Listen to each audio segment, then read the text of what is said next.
Okay, good morning to the media here present today at the Leader Opposition's office. I want to thank all of you all being here and also the viewers out there this morning. Sorry for running a little bit late, but as you know, the weather, we had some issues with the weather today, so the media is running a little bit behind time, so we apologize for the 10-minute late start. Today I'll be holding a press conference by myself. As you know, I'm the Member of Parliament for Pointe-a-Pierre, also Deputy Political Leader of the United National Congress. Today it's a continuation as I also shadow the Ministry of Energy in Parliament.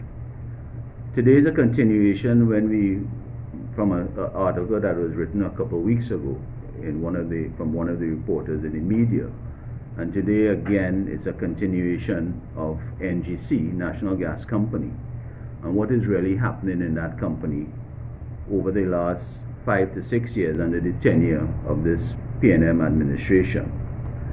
And what we saw in the article today, and the headline states, the NGC board wants personal indemnity.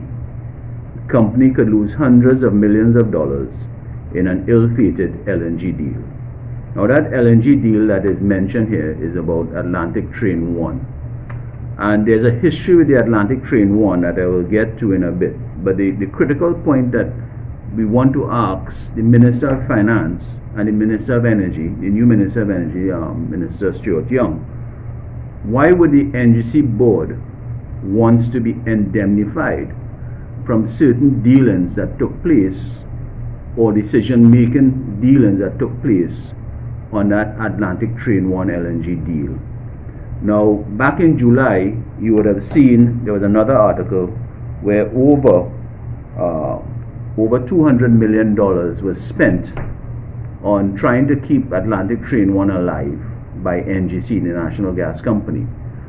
And I had done a release asking for the accountability of where that money went and why that money was being spent on Atlantic Train 1. Now, back in 2019, Atlantic Train 1, which a major shareholder is BPTT on Atlantic Train 1, had told this government that they had no more gas to fund or to send to Atlantic Train 1.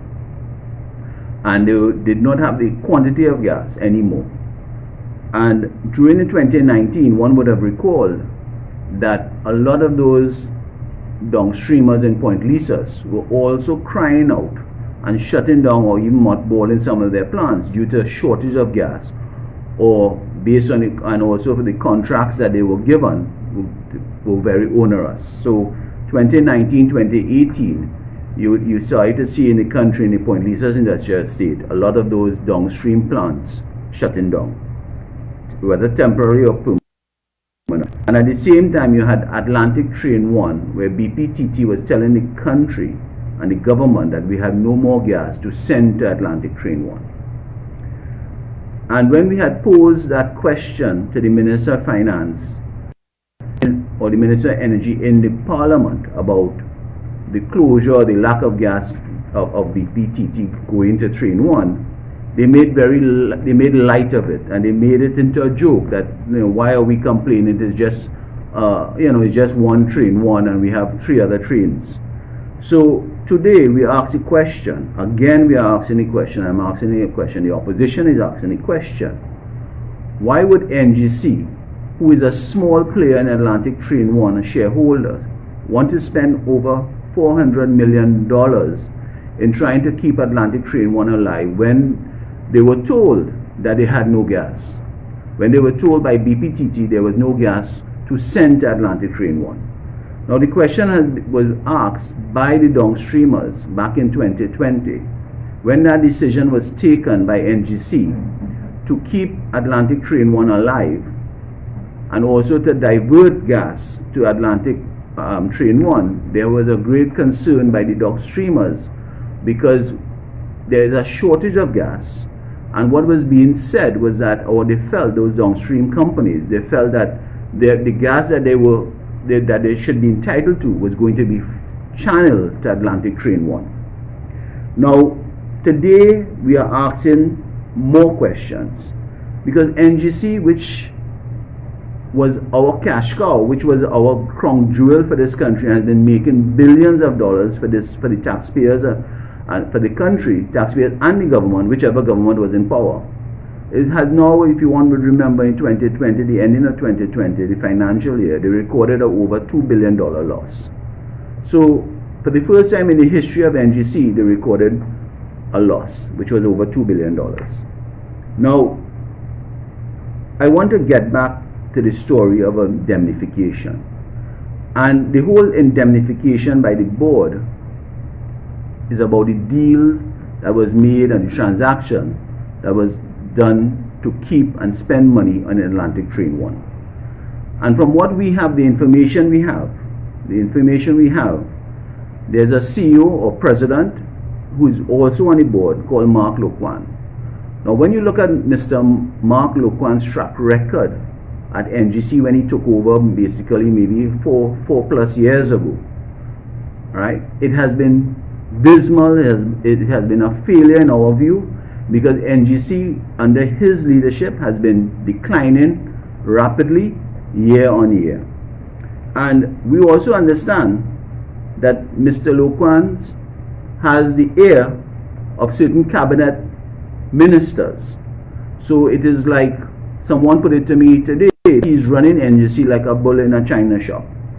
Now, we are also calling on the chairman of the board of NGC, Mr. Conrad Enel, because we are also aware that Mr. Enel is not, he's not comfortable that what is happening at NGC, especially with that Atlantic Train 1, where millions of dollars are being spent and literally being wasted given the times that the country is going through, where you are literally throwing good money after bad.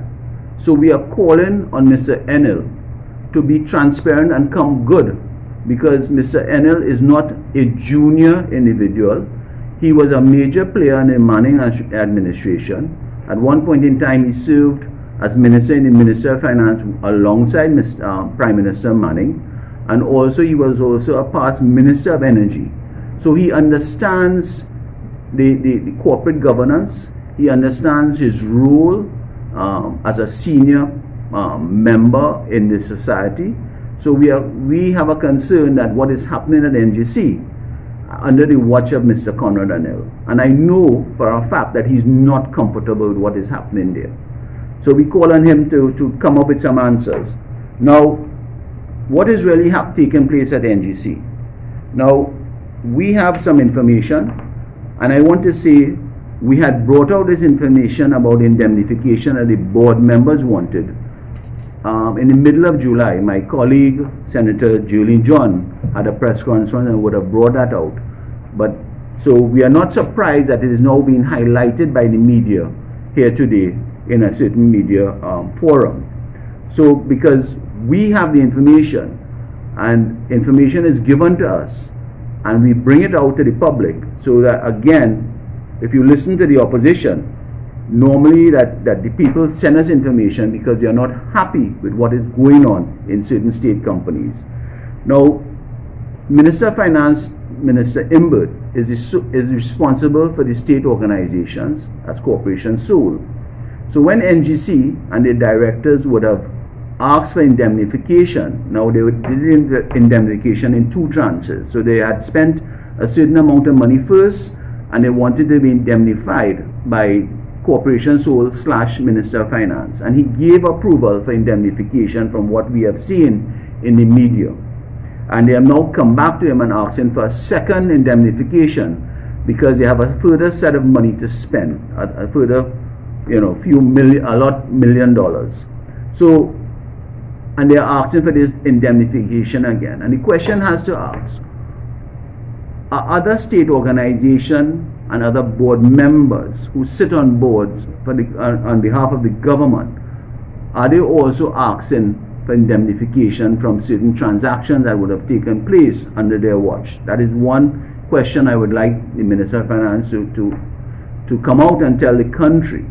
Or is it he's setting a precedent because there was indemnification given to NGC board members, is he also setting a precedent that other board members from other state organizations can come to him and ask for indemnification for whatever transactions that they take that happen under their watch and they don't want to be accountable?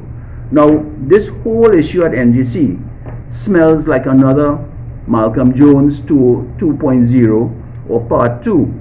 And because under Malcolm Jones and the whole debacle about WGTL and the exorbitant wastage of billions of dollars in Petrotrin, now we are seeing in NGC another set of millions of dollars are being wasted from our information and being channeled into Atlantic Train 1, where NGC does not have the gas to send to Atlantic Train 1 to maintain or to keep it profitable. So they have no gas to send to Atlantic Train 1. That's the information we have. Now, the other information that we also have is that Mr. Lo Quan is really, if you look at the track record of what is happening at the NGC and the whole issue with the downstreamers, one has to ask if the downstreamers, the companies in the downstream Point Lisa's industrial estate, are subtly being pushed out of the industry so that their gas somehow can be channeled to Atlantic Train 1. Because there's millions of dollars that was spent in Atlantic Train 1, over $400 million, and the people of Trinidad and Tobago needs that accountability. Now we are asking for honest answers, and we want some information about those indemnification, because we also understand, based on this whole debacle at Atlantic Train 1 and the decision that was taken by the board of NGC, there are certain subsidiaries that also has a role to play at that NGC and Atlantic Train 1. Certain subsidiaries and the board members of those subsidiaries are senior executives of NGC. And they had also asked, because they were not comfortable with this deal at Atlantic Train 1, and they had asked for indemnification for them to be able to sign off any documents related to the funding that was going to Atlantic Train 1. So we asked the government and we asked the Minister of Energy and the Minister of Finance to give us some explanation from what we have, what is going on in NGC, and do not use the normal words that Minister Dong and the Prime Minister normally use. Be assured that the government will, and I quote, and they like to use this thing that these are sensitive negotiations taking place, and we cannot at this point in time give you the information, but be assured that and in time information will come. That is the normal rhetoric that they are now playing to the population over the last few years. When we ask hard questions, when reporters ask hard questions, they try to hide and say, well, it's sensitive right now and we cannot divulge information at this point in time. But be assured at some point in time the information will be shared. And up to date, we are still waiting for that kind of information. And we also ask the decision. There's a lot of questions that we would like to ask.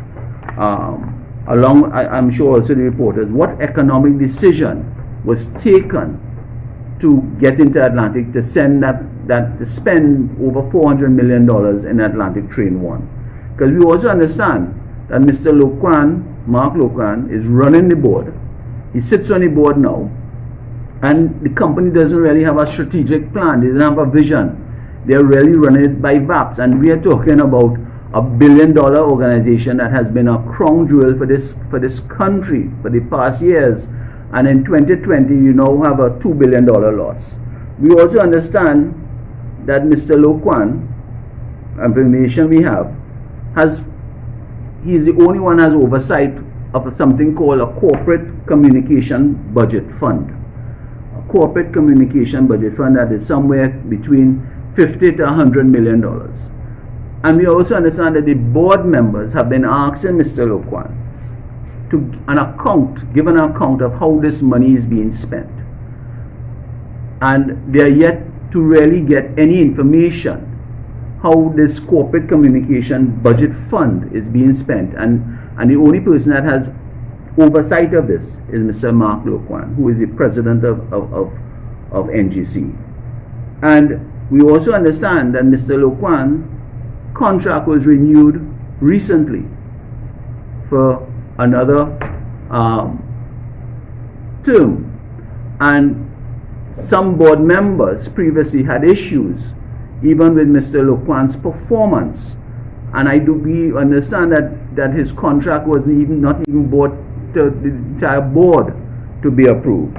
So we ask what is really happening at NGC, and we ask for transparency, we ask for accountability, because NGC has given billions of dollars to this country in dividends and has been able to put back into the country, whether it be infrastructural projects, etc., based on the profitability of NGC, which is dwindling at this point in time. So we really want to find out about Mr. Mark Lo Kuan's, his performance over the years, and why he seems to have this carte blanche in running NGC, and the chairman of NGC, Mr. Enel, is not doing the due diligence that is required on Mr. Mark Lo Kuan and the runaway train that is happening at NGC. Now, this Atlantic LNG Train 1 is not going, the opposition is not going to allow it to go away, because we have reporters who are also reporting on it, because it's very I mean, it's an issue that money is being spent, billions of dollars, millions of dollars, and these hard times, and the taxpayers need accountability. So we are asking, are there, in the Atlantic Train 1, are there any thoughts about decommissioning? Because we understand that the Atlantic Train 1, they just don't have the gas, the engine doesn't have the gas to put in it, and we are asking what is going to happen with Atlantic Train 1 after you spend over $400 million in it. What is going to happen with that investment? So there are other investments that are taking place in NGC that has been a failure under Mr. Lo Kuan, and we keep asking why Mr. Lo Kuan is being protected by this present government, and why he is so favored, given that his track record at NGC has been a failure in our view over the last 4 to 5 years. So I come back again, we want to keep this question alive.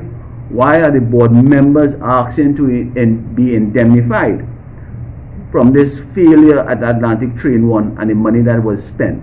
Now, even Mr. Mark Lo Kuan, who is part of the decision process, is even asking to be indemnified.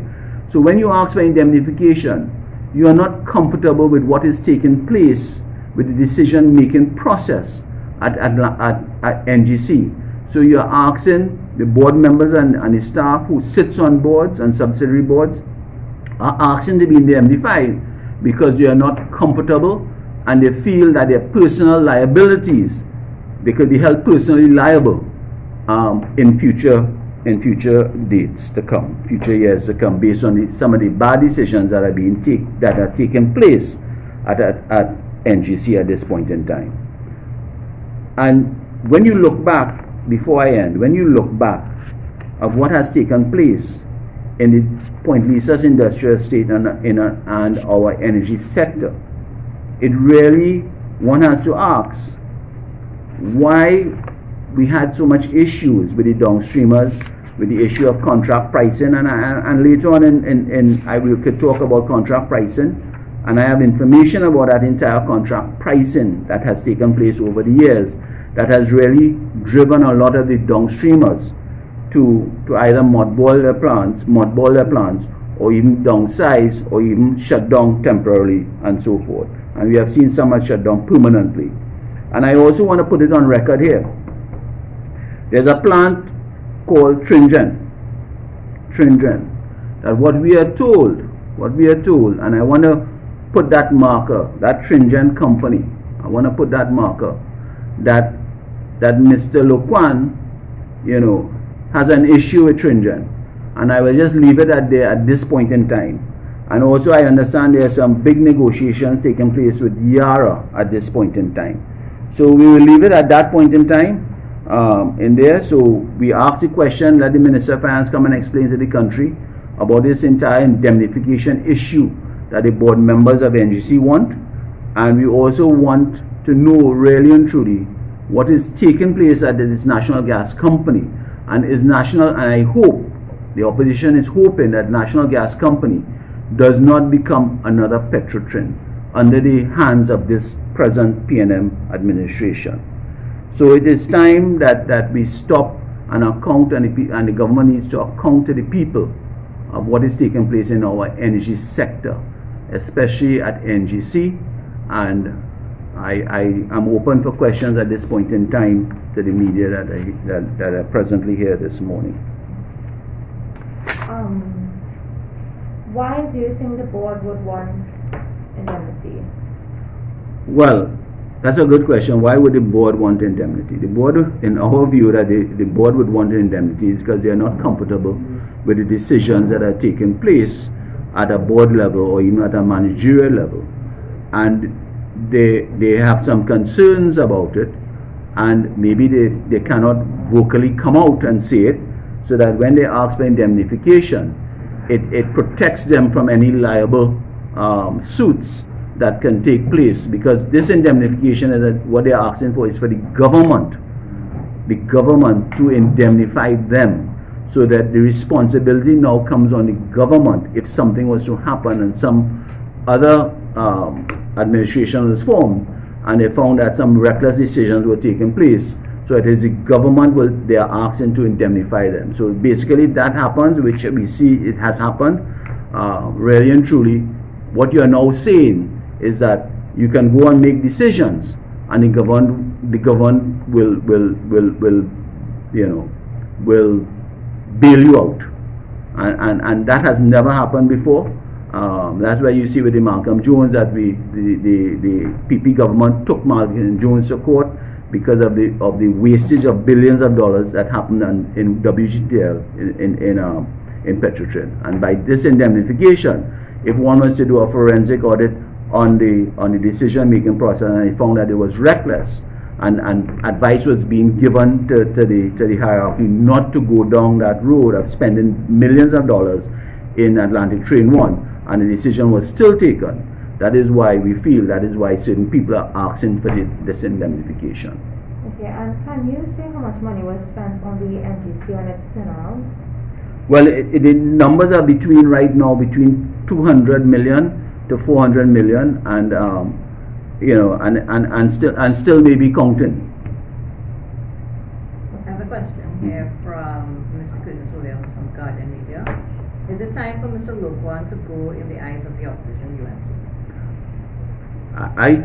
I would call on the resignation of Mr. Lokwan because firstly, we understand that Mr. Lokwan's contract was renewed recently without entire board oversight, and Mr. Lokwan's contract or his performance over the years since he became president of the NGC has been a failure. Now, Mr. Lokwan, from what we understand, is a very good procurement individual. That was his specialty when he was at Yara. He's now running a $1 billion company that gives dividends, healthy dividends to this country. And Mr. Lokwan's performance has been a failure in the opposition view, and it's time that Mr. Lokwan resign. Do you think the NGC will have gas to keep the Atlantic Train 1 functioning?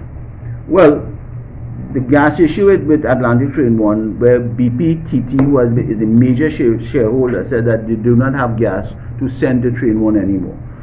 NGC took up that mantle, and what is happening now, really and truly, after spending close to $400 million, the facts are there that NGC does not have the gas to send to Atlantic Train 1.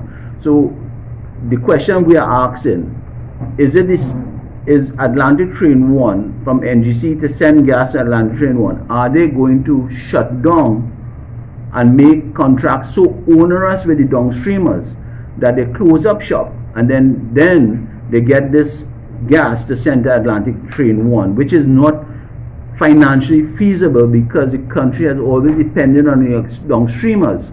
When they make money, the country makes money in all sorts of ways. They create job employment, a lot of job employment comes out of the downstreamers. So if that decision was done by NGC executive, maybe that is the reason they know it's a bad decision, and that is why they are asking for indemnification.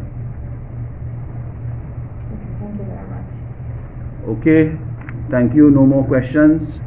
I want to thank the media for coming here today, and stay tuned for our Sunday press conference at our normal Sunday at the Leader of the Opposition office. I thank you so much and enjoy the rest of your day.